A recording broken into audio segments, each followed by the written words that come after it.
Today I'm going to show you step by step how to adjust your workplace, starting with the chair, moving then to the desk. Welcome, I'm Olivier Girard, ergonomist, posture therapist, author of the Posture Manual and creator of the Posture Academy. To make it as concise as possible, I'm not going to give detailed explanations. I'm going to link the videos with the full explanations on the description or in cards, but here we go straight to the point.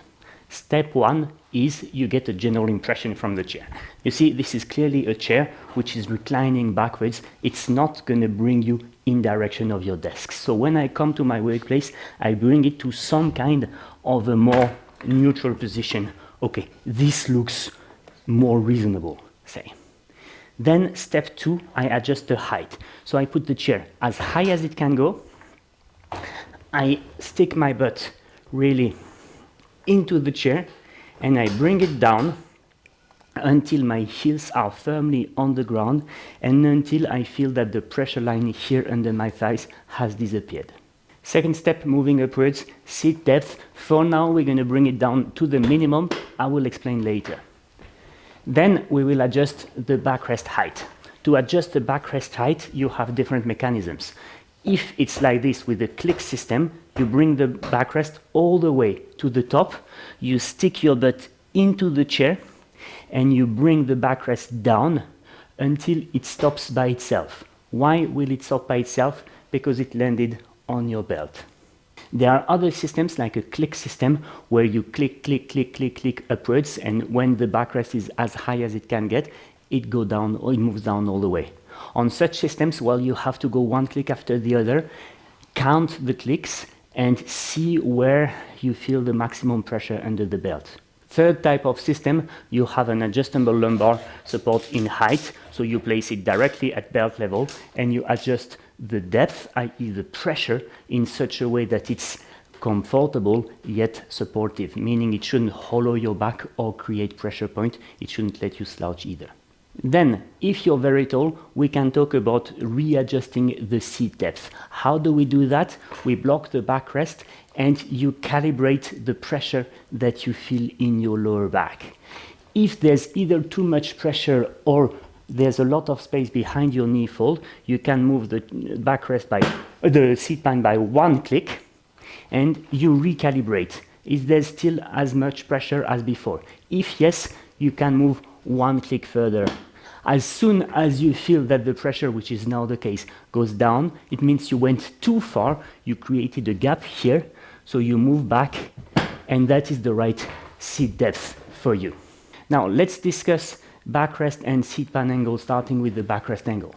You see, the idea is that I sit on my sit bones with my back flat, that is, I feel the vertebra, I make them disappear, and that's my neutral position. What I'll do is ask the backrest to support me in this position. So either, I unlock it and relock it at the right angle, or I let it free and I adjust the resistance here so that it doesn't go away under the effect of my weight, nor does it push me forward. Seat pan angle, if you can adjust it, well, you adjust it either horizontally, like here by default, or you can tilt it slightly forward in case you have a pressure point here, yeah, but only slightly forward, otherwise you're gonna slide and or hollow your back. Armrest, you relax your neck, you put the armrest right where your forearms are, yeah, and just a tiny bit below so that they are here if you need them, but they are not in your way. The headrest, as discussed, is an optional feature. How do we adjust the headrest? We recline, take a comfortable position, put the headrest where my head is and where I found my head, tick, and when I move back, you see that I'm not against the headrest, but it's going to be right here when I need it to recline. And you see, at this stage, we have adjusted the chair to you as a human body. The job of the chair is to mold your body. The desk has nothing to do with it, nothing yet. When the chair is adjusted to you and does not move away under the effect of your weight, therefore I block mine, then only you can move to your desk. i.e., in other words, here we have fulfilled posture rule number 1, CF my book, the posture manual. My back is flat. My next step, I'm going to remove the armrests because they're useless for me when I work. I'm going to keep my neck relaxed. Yeah? To keep my neck relaxed, step 1 is I'm going to adjust keyboard and mouse in such a way that I have an allowed range of movement of 0 to 20 degrees forward and sideways. So in that area, I'm going to put the tools that I use most. Beyond the 20 degrees, the tools that I use less. And beyond shoulder reach, what I use even less. If you have accessories, well, you put them where there's space. I'm left-handed, so I can put my notepad on the left. If I would be right-handed, I would use it as a mouse mat. And therefore, here on the right, I would either have my pen in my hand or the mouse in my hand. If I use paper documents just for reading, not for writing on it, or for writing less than I write on my keyboard, they're here between the screen and the keyboard. In terms of height, this is how I proceed. Look, I relax my shoulders, just bend around my elbow, stretch my fingers, and where my fingertips are, that's where I want the keyboard to be. So I move here, and I raise the desk, other hand, I raise the desk until the keyboard touches the fingertips. It's the same adjustment for sitting and standing. An alternative way is to do like this. An alternative way is to put the desk too high, and if the desk is too high, you'll have a pressure point here, here under the edge of the desk.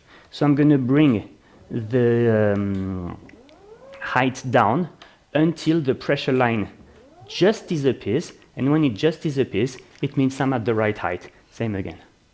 Then you can have a micro adjustment depending on the thickness of your keyboard. For example, if you use a wavy keyboard, you know, a thick one, well, it could be that you bring your desk even 2 centimeters lower. But one way or the other, bear in mind, the desk is too high, you have a pressure line here. So create the pressure line, make it disappear, you're at the right height. Now, let's say that your desk is too high and I cannot lower it. What do? Well, I have to raise a chair, you know, not much choice. So I raise my chair.